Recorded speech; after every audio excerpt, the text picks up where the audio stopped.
So I'm very lucky. I've got this incredible setup here in my garage to test golf equipment, review golf equipment, and ultimately work on my golf game. But you see a big area that it's missing is an area to work on my putting. Prime Putt saw that and said, Andrew, we want to send you one of our mats because we believe it's the best putting mat out there.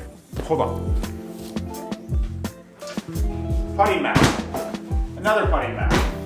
Another putting mat. I've had putting mats before, and especially with them being out here in the garage, over time these putting mats become kind of pointless because they just get dirty. You have to vacuum them often. You get a groove really quickly when you're rolling putts, when you're really trying to work on your putting. So I'm a little bit skeptical of the putting mat space. Yeah, like those elevated putting surfaces, they're really, really good. I had one of those, but when we sold our house and moved, it wasn't a practical thing to move to a smaller space, so I had to get rid of it. So those things are great, but they're just not very practical. Whereas a putting mat that you can roll up, that you can take with you, is very, very practical, but nailing down the right surface is very, very difficult. So my putting mat would live right here at the front of my enclosure. So we got a little bit of housekeeping to do.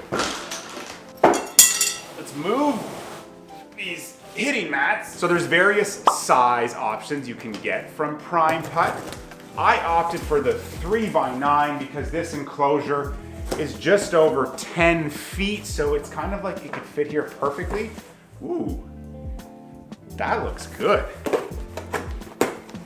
So you've got your cups. They're meant to react the same as a real cup on a golf course. Like they'll lip in or lip out the same way they will out there. When you're putting to no hole on a mat, well, that's not doing you any good. And if you're putting to just a thin little hole like this, it's not gonna react the same way a hole on the golf course would. Tour approved putting green, cup, backstop, distant markers and backstop locators, gentle vacuum, kid friendly, pet friendly. Here's the turf and the backstop. Yeah, that backstop.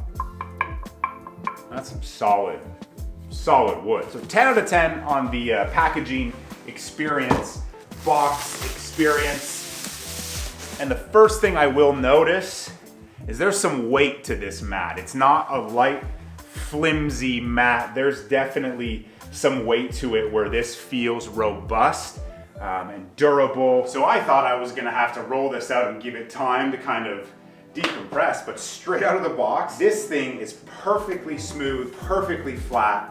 There's no rolls in it. That's really good. So there's our backstop. Okay, so we put these cups in.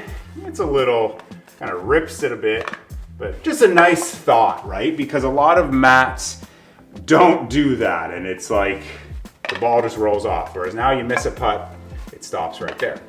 Okay, let's roll it. Nice little touch too is you have some distance markers here, but the 3 foot by 9 foot, obviously, it's not an elevated surface, so if you want to putt right from the middle, my feet off the mat isn't a big deal. Got a little bit of break there.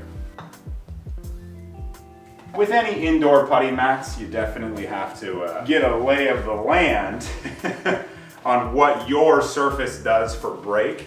Obviously, the elevated surfaces are very smooth. You can put breaks into them.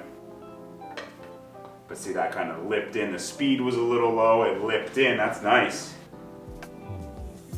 So my first impression, I thought it would roll a little bit faster. It's probably rolling about a 10-ish. I'll confirm on the website. But the real test is, okay, this is the garage, it's Thursday.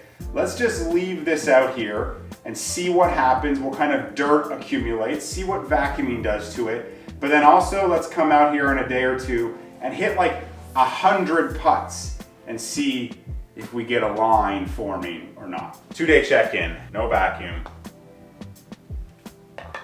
It's running good. So 2 days after unrolling it, I got to roll some putts on it. No debris had accumulated, didn't need to do a vacuum. All things being equal, I was pretty happy with how this thing was rolling out of the box and even just a couple days later. 2 days after that, so the mat's been up for 4 days. We actually had company in town, so my kid, my nieces and nephews were all playing in this garage because it was raining out, so definitely picked up a lot more debris. Definitely needed to give it a vacuum, so I gave it a vacuum. It didn't seem to damage anything, and if anything, it rolled better after a little bit of a vacuum. So I would give that as a recommendation. You get this thing, just give it a little vacuum, a little light vacuum, and it's gonna smooth it out as best it can.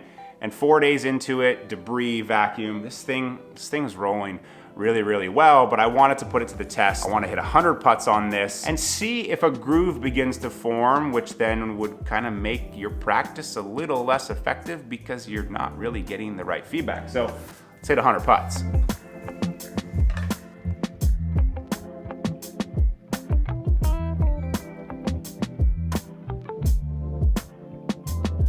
So this is putt 50, and there is no signs of any groove.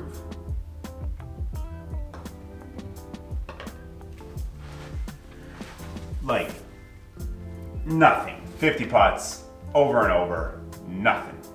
That's really good. Don't even need to hit 100 putts. You see right there, 50 putts in, nothing's changed to the surface. Those roll up mini carpet mats, 10, 15 putts in, a little groove forms, and it gives you a false sense of how good you are at controlling your start line and just how good a putter you are. Because when you get up to the golf course, you're like, oh, wait a minute, I'm not as good as I was in the garage. Well, yeah, because your mat was kind of tricking you. That's not gonna happen here. So if you're gonna get this mat, it's gonna allow you to practice so efficiently and so effectively on the stroke, on the start line, on all the things that really, really matter when it comes to working on your putting. Throw a mirror down, throw a gate down, work on that start line. If you're not hitting that start line, there's nothing here that's giving you that false feedback that you are. If you can't hit your start line, this surface is gonna react the same way a surface out at a golf course would react when you're doing the exact same drill. So yeah, it's a great mat. I understand the price tag is quite high, but it definitely like 10x is what those other mats do. Those other mats are great if you just wanna have something to roll in the office just for